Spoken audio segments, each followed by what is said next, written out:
So if you know someone and they pop to mind, use your intuition and just send them an invite or let them know that there is a recording. That's the best way to do it, isn't it, Annie? Because Yeah, it really is. intuitively, this is where we're always being guided. So, Yeah, yeah, do you want to rock on, Annie? and I say it really is. This is so definitely a topic that we'll talk about. Being the authentic self in business. It's the essence of everything that we want to do in our lives, really. It's a joy to do what we do in this room. When Donald says we record the room, look, we record our presentation. We don't record, any of our speakers. So as soon as I finish talking, you see what I mean. The way the room works. We introduce ourselves, introduce the topic, and then we'll bring you up to come and share your ideas, your thoughts, your experiences. So we don't record what you say. We only record what we say. That way we can share that, whether that's on YouTube or wherever. So that want to. Some people might want to. It's a recording of that part, so we can share that. But look, if you want to come up and share, please raise your hand and wait patiently. Romy, I see you, my friend. We'll bring you up in good time. We tend to bring people up in one at a time because it gives us more control. Of how many people are on stage. We do like to leave within reason on time. As Donna says, she got things to do. I've got things to do as well. So if your hands up, please just bear with us. We will come to you first. So just have that patience. If you keep falling off, then I guess we'll have a choice to make. So let's begin a conversation. So I'm Enio Sung. My company is Global.Media. So we make people famous. So I think making people well known is at the heart of growing your business. I spoke to someone yesterday, and she was telling me, I don't want to be known by anyone. I was like, how you meant to do business then? So you have to people can't buy from you. They don't know you, like you, and trust you. So my job is to make you known. That way you can build those relationships. We'll do that by putting you on TV, on radio, in magazines. If we can't put you in the media to make you a celebrity, then let's put you on marketing platforms, online platforms where you can reach your target audience. Again, the sooner they get to know you and then want to be interested in what you provide, then the sooner you can start generating money and income and helping more people. That's just how the world works. So we'll do email, we'll do ads on wherever your clients are looking for you, on Google, on YouTube, on social media, and on Amazon as well. I'll come back to that in a second. So, but also we'll do this audio rooms. I'm lucky to have a team who I work with, who help us to fill these rooms. So if you want to do an audio room, say I can work with you to plan the room, organize the room, and I can even co-host the room if you want us to. And otherwise, we'll happily fill the room, just make the room work for you. So my other real passion is people who write books. I love people who put the knowledge into books, because we can all learn from books, and books will outlive all of us, no matter how young you may be. Romy, I see you. Literally, writing your book is one of the greatest gifts you can do for humanity. I truly believe. More than that, it makes you an expert. Once your book is out, you're an expert in whatever you do. It means people want to hear from you. They want to pick your brains. They want to invite you to come and speak at their events, their businesses, literally on TV, on radio. Rather than you paying to be on media, they pay you to come and talk. Imagine that. Now, also, as a marketer, when you're an expert, it's much easier to sell you and what you do. That's why I truly love authors. So I've got a team that will help you write your book, package your book, and publish your book. My part to help you, to sell that book. If no one's buying your book, my friends, it means that no one's reading your book. No one's benefiting from your genius. I want to make sure everyone knows you're there and want to buy your book. One of my favorite tricks, which I will leave you with, is my bestseller campaign on Amazon. That's guaranteed for anyone who writes a decent book. So if the last person that we put through our bestseller campaign, and she wanted to be a bestseller, I said, yeah, easily done. So in the end, we got her 3 bestseller awards and 4 hot, rising, new releases awards in the UK and America. So it's now actually got 7 awards in total. I can do that for you too. That means you get more gigs, you get more visibility, sell more books, sell more business services. It's an amazing thing that we can do for people. So these rooms, anyone who knows me, I've been called all sorts. Done. They call me Doctor Any. I'm like, I'm not a doctor yet. They call me the Godfather of audio rooms. I'm like, strange. And so the Professor Any, I'm like, someone's help me. But I can't do my rooms without my amazing co-hosts. My friends who have genius ideas are the ones who make these rooms really happen. I'm just a conduit to create this space. Now, so my friend my genius for this room is the amazing Donna. So I can't do this room without her for sure. If you don't believe me, in good time you find out why. Donna, I give you the mic. Tell them who you are, please. Thanks a million, Annie. So, folks, you're so welcome here. For those that know me, welcome back again. I always love having your energy and seeing the beautiful faces in the room. If it's your first time, thank you so much, because your time is currency, the same as money is currency. It flows, so we value you being here. And I tell everybody, you are exactly where you're meant to be at this moment in time. So whether you're here to hear a nugget from myself, from any, from someone that speaks, whether you're intuitively guided, just take a moment and scan the room, scan everybody's beautiful faces and see who you're connected with, who are you drawn to connect with. Go in, click on their profile. Sometimes we don't know why. It's good to follow people.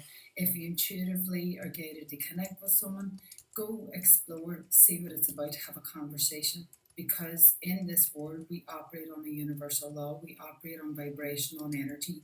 And whether you believe in a God, whether you believe in source, infinite intelligence, the universe, yes, we are talking in this space because we are all energy. It is what mindset is made of. We are a walking, talking magnet, and we are, most critically, our point of attraction for all the good and not so good that we desire or think about. So this room is combined with business, with marketing, with mindset to help you in real time.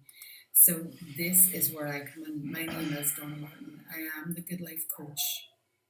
I help you to understand, to tune in, to realign your values, your vision, your mission, and your goals so that you can intentionally design your good life. I love working with leaders, executives, and entrepreneurs, with real action takers, people who think outside the box, people who are open to expand to a new way of living because their way isn't working. My way wasn't working. And when I opened myself up to just allowing new opportunities and experiences to come in, my whole world transformed. That's why I offer transformational coaching, because as Annie said, I have the pleasure of guiding him through his process to seeing his business excel, where he excels with his team, with his clients. And I do that for clients worldwide. I'm trained in neuro linguistic practitioner and breakthrough coaching. I'm also a certified mindset consultant. I have a nurse with over 15 years of experience, especially in palliative care, nursing hundreds and hundreds of people on their deathbeds. So I have come to the end experience of life with a lot of people, including my own emotional impacts, including things that have formed how I show up today. I am a mommy to three boys. They are my value. They are my why I do what I do. They are why I want financial freedom. I want time freedom. I want flexibility. And that's exactly how my good life translates. That's why I call myself the good life coach. Because the good life for me, folks, is living my life my way on my own terms. So if you would like to live your life your way on your own terms, simply connect, reach out, DM, and find out a bit more about what I can do. And the last thing I'll say, Anna, before we get into this, is if you know someone, folks, that is struggling, because a lot of us are finding it tough. We're not enjoying the season. We're not where we want to be at. We're not in a calm state. But sometimes it's tough to share that with others. especially if you're in a leadership role, especially if you're running your own business, because you're the face. You don't want to feel like a fraud. You want to look like you have it all together. But inside, often, and this was me, so if you can relate or know someone that's feeling a bit off right now, where intuitively you know that what they're saying from the teeth out isn't what's going on inside, check out the book that I've just posted in my section. Go on and click on it. It's a great excuse now with Christmas coming up. It's a great thing to actually share with someone and just say, yeah, I thought you'd like that. But it's the experience of both myself and 9 other phenomenal warriors that share our story, but not only share the story, we share the experience, the wisdom that we were able to transform and utilize from it, along with different tools. So there's something in this bestseller that went global, worldwide bestseller that someone can gain something from. So just keep that in mind. And Annie, do you want to go for today's discussion there? Thank you. I see a few more joiners. Juliet, my new client. Thank you so much for joining us. So we're doing order of next week, where we're going to help small black startups become established businesses. That's the service that Juliet runs. Black British Wall Street is called. There's many things that we offer. Do join us, connect with her, and you find out more.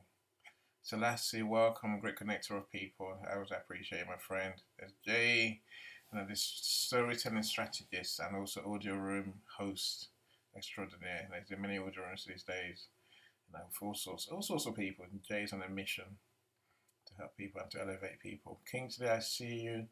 So my sister Denise, and another one of the Fam 5 collective, same as Jay I just mentioned. Denise is into empowering women around the world, and she does events, training, coaching, and a lot more.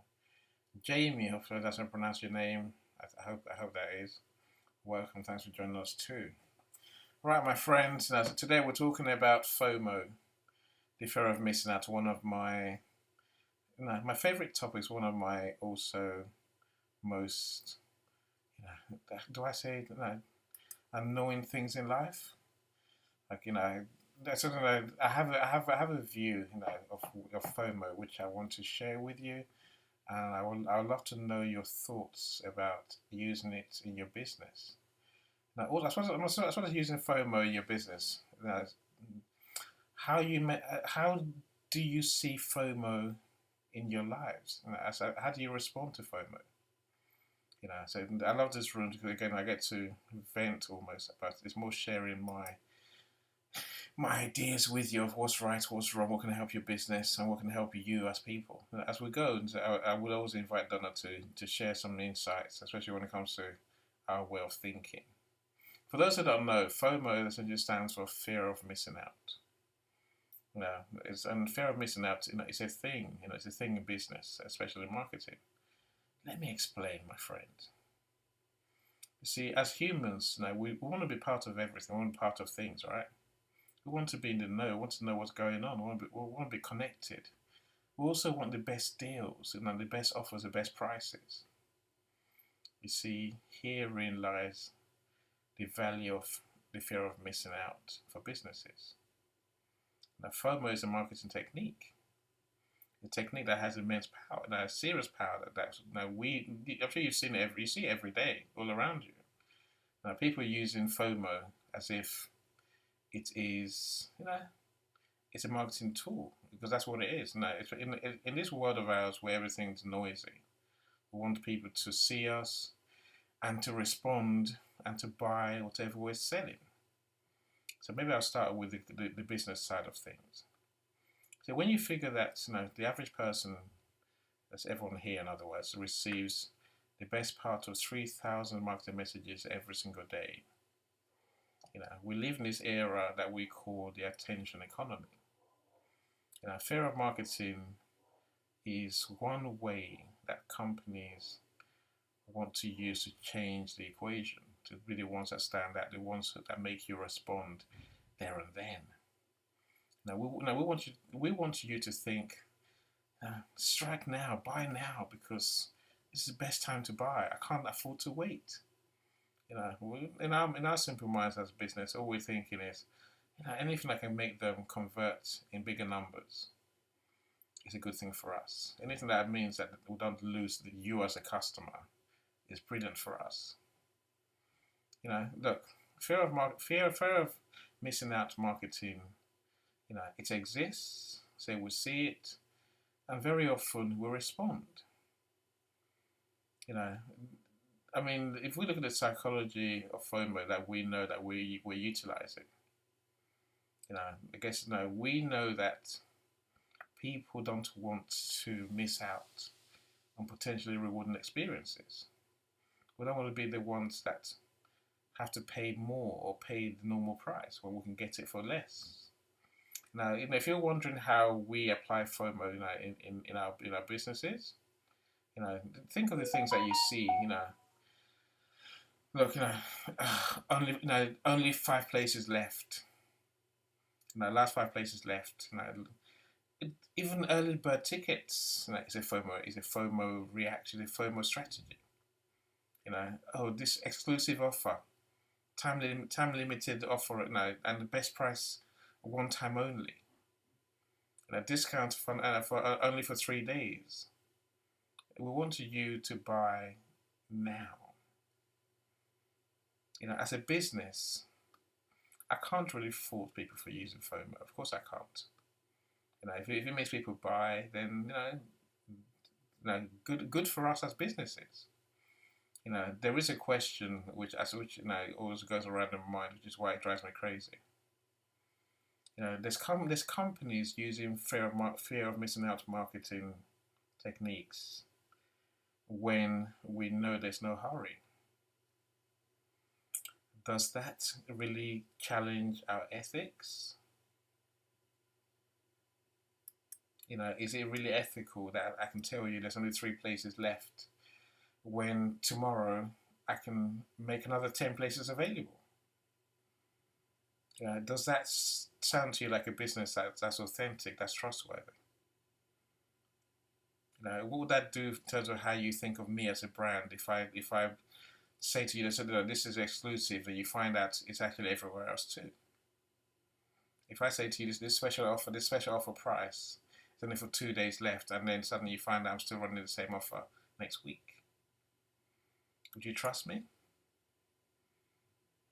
It's a question. So I'd love to know your thoughts once I stop talking. Do come and share with us. Shauna, welcome. So Ronnie, welcome as well. Shauna managed to win a prize to get career counselling, from one of our friends, Jamie. He bothered to reach out, Shauna, so of course I responded. I'm glad you won in the end. Well done, you. But let me go back to my FOMO conversation. So I've mentioned the business side of FOMO, why we do it, and also how it can be unethical at best of times. If there is only 3 places left, I can't fault you, for letting people know. But I think there's a need for us to realize that, capturing people's attention, getting them to react and buy now, it carries risks. Now, when used correctly, FOMO can help us. When it's not used responsibly, we are being disingenuous. We're being, we're lying to people. Does that matter to any of you in the audience? If it does, please do come and share with us. See, I think there's also the people's side of FOMO. There's the people who feel the need to almost panic into responding. The price is only for today. If I don't find the money today, I'm going to miss out. That's going to be a disaster. See, the reason I say that is because, FOMO, the fear of missing out, essentially, it works on us because it triggers negative emotions. It triggers a sense of panic. Have you ever asked yourself, what does this sense of panic come from? You think it's because we need this thing. We must have, we need this service. We need this product. Black Friday sales. We must buy it on Black Friday. Have you noticed how Black Friday suddenly becomes a whole week? Have you noticed that it gets ever longer? I think sometimes it's a whole month in some businesses. So what? No, why do we choose to be driven like sheep into acting based on negative emotions? So the negative emotions I'm talking about now. Here's a reality. The research was done, and it tells us that nearly 40% of people take up that offer, that buy in a hurry, fear of missing out purchase because they feel envious of other people. They know other people have bought it, so I must buy it as well. It's not based on need. Now, 30% of people buy hastily, in a panic, because they feel jealous of other people. They got it for cheaper, so should I. And so many people, like 21% of people buy in a panic because they feel sad and they feel disappointed if they miss out. They're devastated, literally. Is there really a place for negative emotions in your life?